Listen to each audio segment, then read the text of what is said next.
All right, in this video, we're going to verify the verilog that we synthesized and automatically placed and routed in our last video.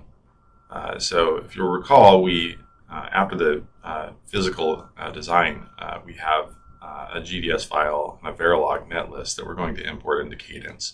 But before we do that, we should make sure that the netlist does the exact same thing that we expected the behavioral verilog to do. So we're going to go back and run an iVerilog simulation. First, I'm going to open up our netlist to see what that looks like. All right, so here is our netlist. You can see it's quite a big file and it's still loading right now. But this is going to have our module definitions. And the difference between this and the behavioral verilog is that now, if we look at this, there will be a bunch of wires.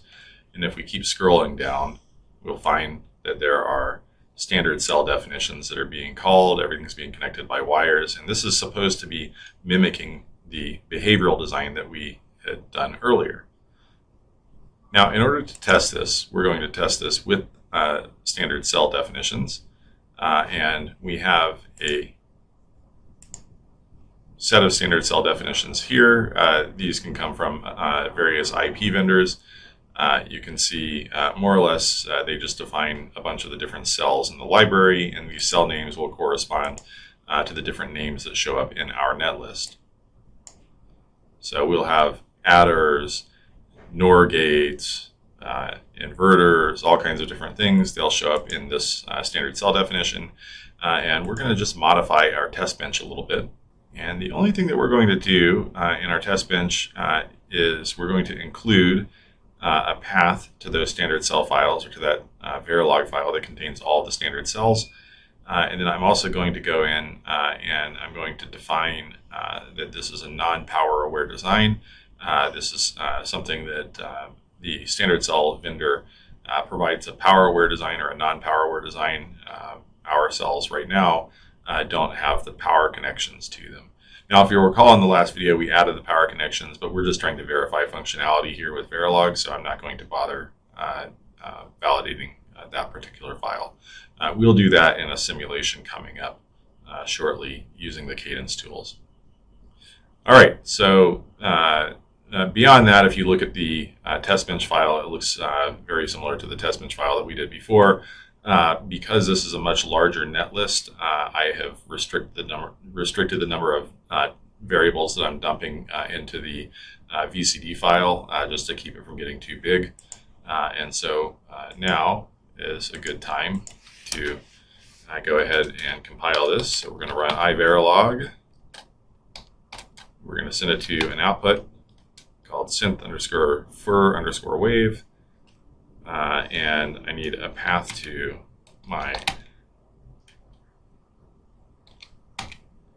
netlist, a path to my test bench. All right, this will take a moment to compile. All right, so you can see that it's now compiled, and now we're ready to run the simulation.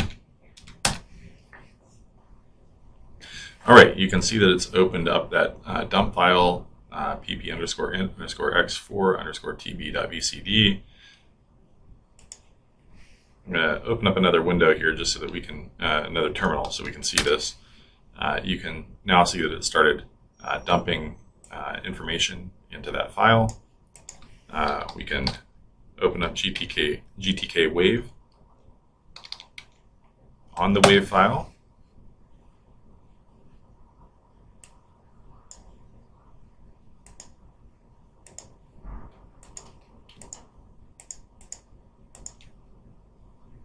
I'm going to insert the output waveforms and the expected waveforms. And it can also make sense to insert the enable and resets just to see when we should start to see data pouring out of the system. You can see that the reset went off at 10 nanoseconds. And as the simulation runs, we'll get to a point where the enable should go high.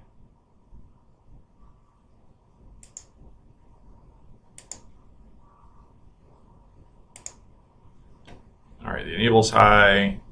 you can see that the data is still expected to be low. So right now everything is matching. If we go back to the original window, if there were going to be mismatches, I have it set so that a monitor outputs any mismatches. It prints them to the screen. So far we don't see any mismatches.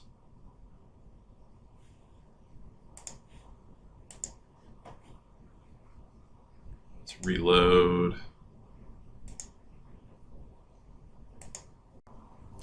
Okay, so you can see that we're getting some data out now, and you can also see that there's a mismatch. Now I'm going to pause this simulation for just a moment using Control-C.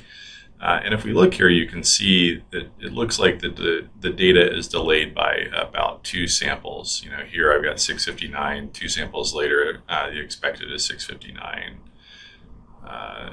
62, 528, 2 samples later, 62, 528. So most likely this is just a static offset that's caused by a fixed delay, and that's not going to be a problem for us.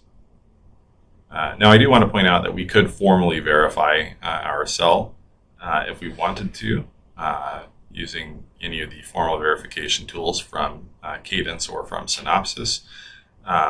But right now we're not going to. We're just looking to see a basic functionality check to see if the waveforms that are coming out of the synthesized and routed model are the same as those that come out of the behavioral model. And if they do, then we're more or less going to call that okay for the time being. I've reloaded the data. It's taking just a moment to reload, so we'll take a look at the plots in just a moment. All right, so here you can see the plots. I'm going to move my cursor to where the data starts coming out.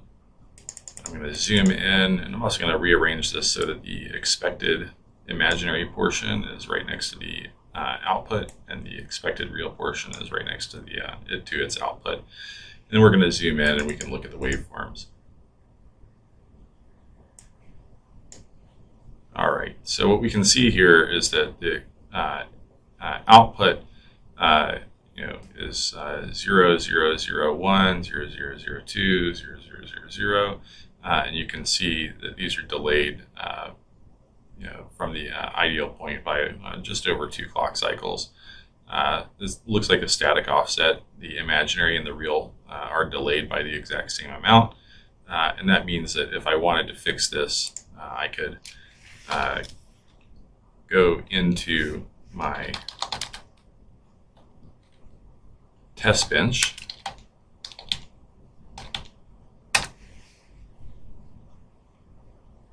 and I could adjust the static delay that I have put in right here in order to accommodate for that. It looked like the expected value was delayed a bit too much from the real value. So I would probably just make this 1 clock cycle, and that would likely fix it. So I'll do that. I'll rerun it to double check, but it looks more or less like the physical design matches the behavioral design, which is good. So in the next video, I'm going to import that Netlist and GDS file into Cadence, and then we will do the different verifications that we have to do on the design in order to make sure that the imported layout and imported schematic match one another. And we'll also do some simulations in Cadence to verify the physical Netlist. And we'll do that on the next video.